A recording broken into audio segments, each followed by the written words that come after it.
E hoje nós vamos começar aqui no versículo 27 do capítulo 5 do evangelista Lucas, e o subtítulo é Chamado de Mateus. Então, já temos os 4 irmãos, 2 a 2, os pescadores, não é?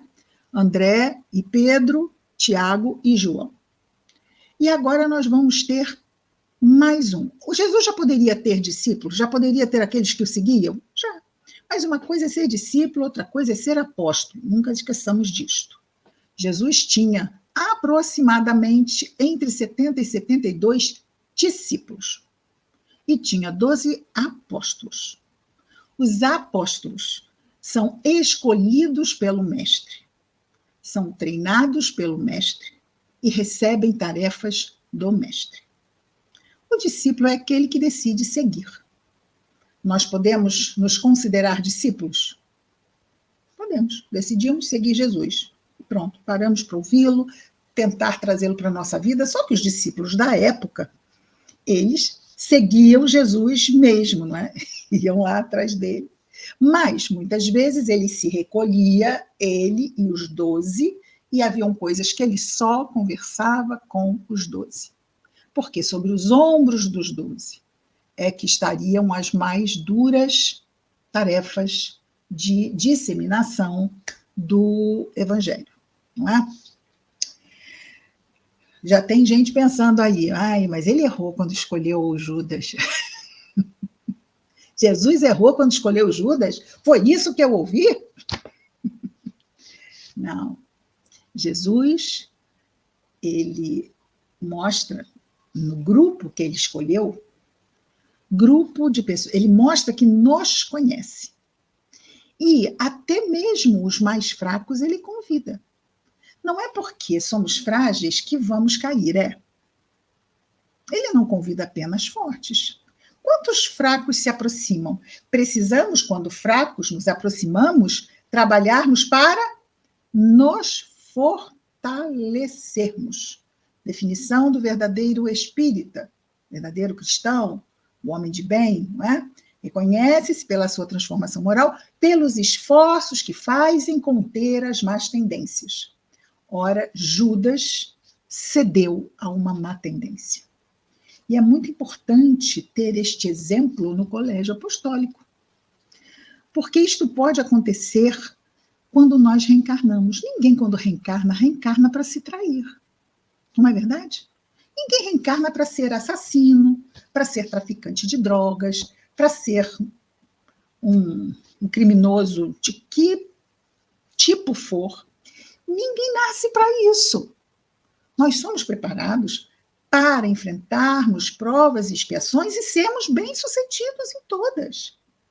Mas Jesus nos diz, vigiai e orai para não cairdes em tentação, para não serdes arrastados pela própria fraqueza, escolhendo, usando o livre-arbítrio para o erro e não para o acerto, ou seja, não conforme as leis de Deus. Então, nós temos lá no Decálogo, começa como?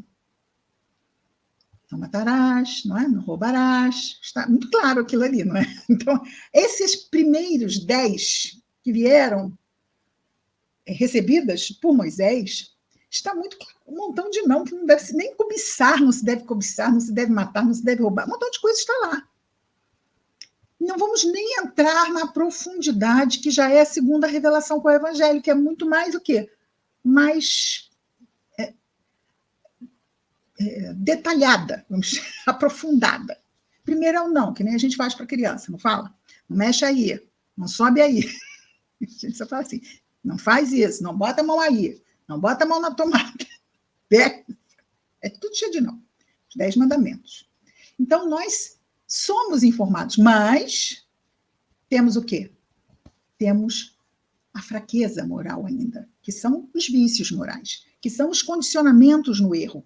Então, tudo isso tem que ser mudado, transmutado. Só que não com palavras mágicas, não com pensamento mágico. E sim com o quê? Com muito, muito, muito esforço. Pelo esforço que faz em conter as más tendências. todos nós, Jesus escolheu os 12. Nenhum disse, não, Senhor, não vou. Nós vamos ver agora o chamamento de Mateus, clássico. Jesus tinha um magnetismo, né, como a voz de uma pessoa que tem autoridade moral diante de um pequeno. Aquela voz, ela é irresistível. A pessoa não tem condições de dizer não. É isso, é um espírito puro dizendo, vem. Fala ao mais profundo do ser. E a pessoa só sente vir a resposta de dentro de si mesmo. Vou.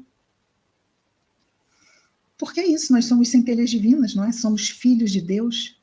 Quando Jesus está ali, não é? Totalmente sintonizado com Deus. Eu e o Pai somos um. Quando Jesus chama, é esse chamado que vem de Deus. Alguma coisa muito... E que talvez até eles ficaram aqueles 3 anos com Jesus. Jesus ali ensinando, mostrando. Mas mesmo quando ele dizia que ia ser sacrificado, eles não queriam ouvir isto. Depois voltaria no terceiro. Eles não queriam ouvir isto. Então, às vezes, a pessoa está ali sendo preparada, mas não tem o peso de realizar o que é aquilo. Às vezes também podemos nos preparar para reencarnar. E por mais que já tenhamos caído, e é natural que no mundo espiritual, quando nós vamos reencarnar, ficamos temerosos.